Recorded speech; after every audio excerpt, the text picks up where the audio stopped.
Këngëtari dhe kompozitori i grupit Led Zeppelin Robert Plant dhe këngëtarja Alison Krauss po festojnë marrjen e çmimeve Grammy, me të cilat u nderuan mbrëmje gjatë ceremonisë së organizuar nga industria e muzikës në Los Angeles, ndërsa këngëtarja Rihanna dhe i dashuri i saj Chris Brown nuk arritën të merrnin pjesë pas akuzave kundër këtij të fundit për ushtrim dhune ndaj një personi. Të ndjekim Allsit. Ky album është një përmbledhje baladash popullore dhe ritmike si dhe këngë të njohura të bluzit.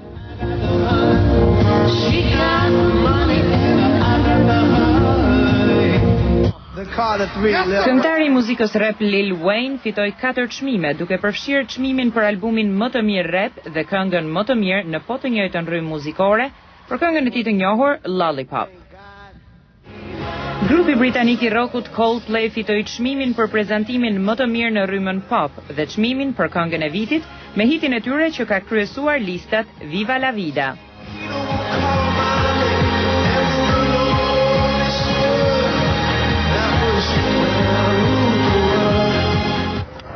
Por prapaskenat e mbrëmjes së çmimeve Grammy ishin plot ndodhi të tjera. Para fillimit të ceremonisë, policia njoftoi se po zhvillonte hetime kundër këngëtarit kandidat për 2 çmime Grammy, Chris Brown, nën akuzat se kishte sulmuar një grua të pa identifikuar. Kjo ngjarje dominoi bisedat e mbrëmjes së çmimeve Grammy.